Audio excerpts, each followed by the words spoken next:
Well, that's quite the opening sequence, isn't it? Is Lorcana a threat? This is the question that I've been pondering. And you know what the short answer is? Yes, it is. Why do I do this video, you ask? Well, there was a comment asking about Keyforge and Lorcana, because most of you here watching this probably come from Keyforge, although some of you may be into Lorcana buzz and wondering, where am I coming from talking about this in such a way, a game you're getting excited about, which you should. Let me be clear, Lorcana is something to get excited about. But as a card gamer, and a game that I love to play regularly, namely Keyforge, is Lorcana a threat to the card gaming world that we currently have? And I say yes. And here's why. We are currently in a situation where an LGS, local game store of course, only has so much time and space available to accommodate a game being played.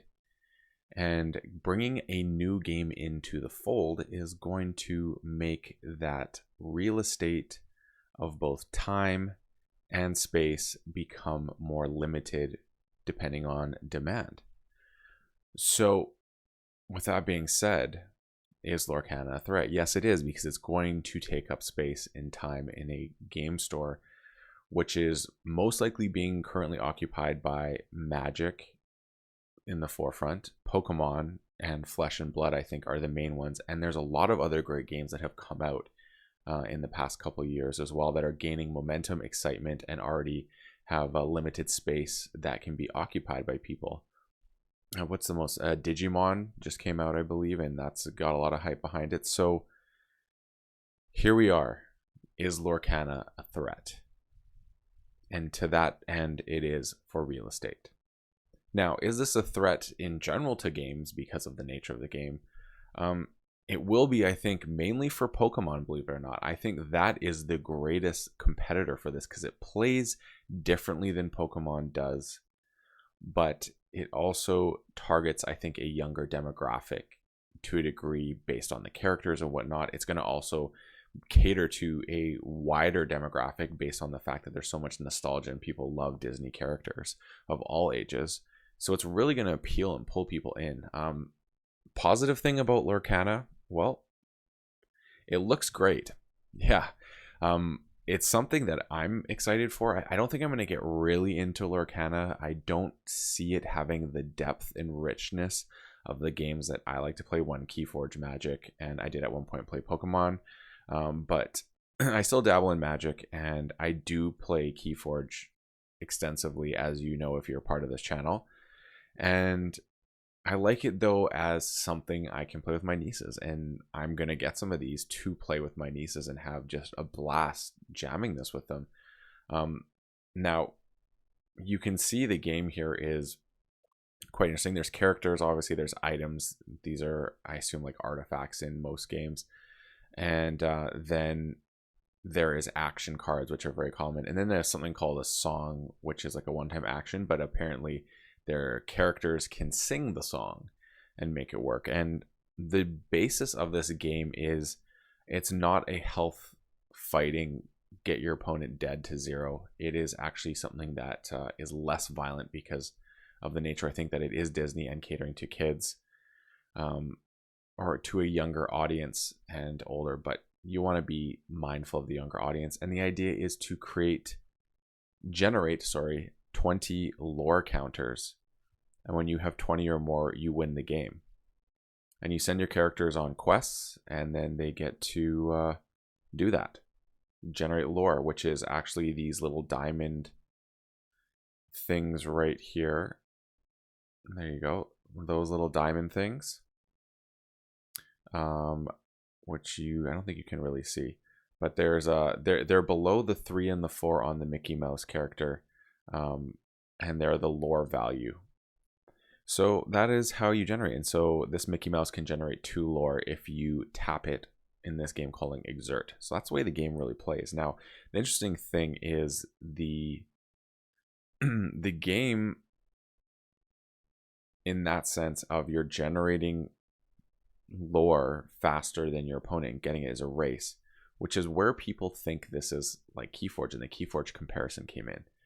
And someone asked me, do I think this is, going to be compared to Keyforge that way? In that essence, yes, because that is kind of what the Keyforge is. Kind of has the magic feel in the way you go about it. But the reason why I think that this will not pull me like away from Keyforge, even though it has a similar idea, is because this is a TCG, trading card game, collectible card game, however you want to call that, CCG. And it requires you to build a deck to play, which requires that someone will be filmed or documented in some way playing a deck in a tournament and winning, which then means that it will end up on the internet and everyone will go out trying to buy the cards that won and create the same deck or a facsimile of that deck, which will then lead to the price of certain cards fluctuating, going up and down. And I'm sure they'll have rotation and things like that as new sets come out, just like Magic does, because that economy works great. And I'm not surprised Disney is getting into something like this, nor that a long-standing company like Ravensburger making games is going to be the one stewarding this. But the truth is, that element of the game, having to buy the cards, having to buy packs, doing all that, having a collection of cards and building decks from them and seeing net decking occur, is going to be my greatest enemy in this. And that is why Lorcana will not be adopted fully in me. I mean, I may go to an event or two just to see what it's like, especially if there's like a draft aspect to it, where you can draft cards. If some sort of organized play exists in that matter, or you get 6 packs and you got to build a deck out of it, something along those lines, that is something I may do once in a while. But I'm really going to look at this to be something I can do with my nieces and enjoy the fun of Disney and getting to play a strategy card game, because I do love that aspect. But I don't think I'm going to dive fully in that way. Will I buy a box of boosters for the first set and put it in my storage locker and see what happens? Maybe. But the truth is, this game is not going to appeal to me in that way, because you have to collect individual cards and buy so many boosters to get there, or buy individual cards on a secondary market. That is where the game loses me, unfortunately. And it is very simplified, which is great. I also think that this is going to bring people into playing card games because of the Disney factor. And so we're going to have this as a gateway for other people to jump into other games, which I could see, if people don't like fighting, them coming over to Keyforge. Maybe they don't like actually the fact that you have to build a deck.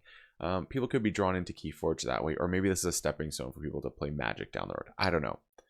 So is it a threat? Yes, in terms of real estate and all that, and maybe Pokemon, but I think they play so differently, and plus the investment people already have in Pokemon and the money sunk into it, they may not want to leave for something that is not as known. But on the flip side, Lorcana will be something that people can get in as a gateway to enjoying card games that they may not have done before. So that's always a thing. Now, one interesting thing about this is the turns are here as the beginning phase is ready, set, draw, which is pretty cool. Ready all your cards, start of turn effects happens, draw a card. This is the way the turns work.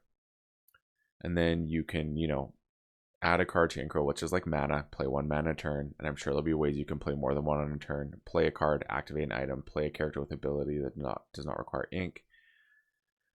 Play a character, ability with a character that is in play 1 step. Quest, so that's tapping and getting lore. Challenge or exert an enemy.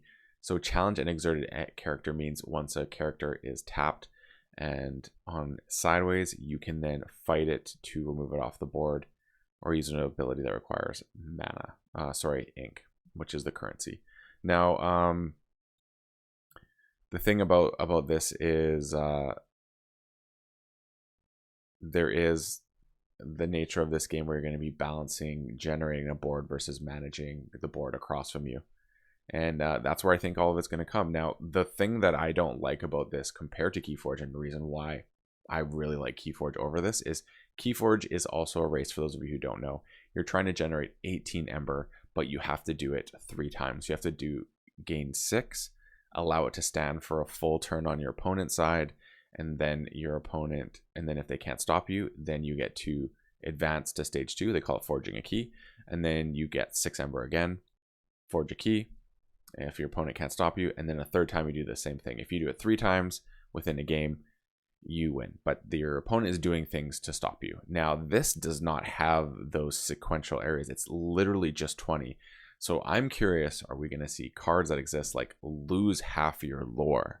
So that is the interesting side of this that I don't see yet as much. I haven't been looking that deep, but someone asked, do I think that Keyforge and Lorcana is a threat? And I thought, let's go even bigger. Is Lorcana a threat in general? And like I said, yes, it is to real estate in your LGS, but I think people who are devoted to the games they already love will stick there. Will this bring new players in? Yes. Will some leave those games and try this? Yes, because Disney is beloved.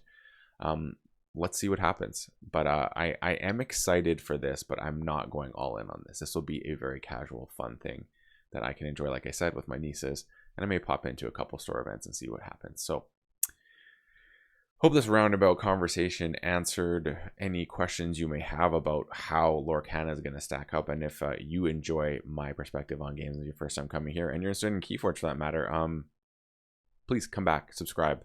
I will create a how to play Keyforge video very soon because I think that is necessary, but not just yet, but very soon. And feel free to hit me up on Discord. It's BLVD Blake, BLAKE, #sign 3840 if you got more questions or interested about getting into the game of Keyforge, since I've talked about it here. For those of you who always listen, I will sign off as always. May your Ember never be stolen and your keys forged promptly. Have a good one.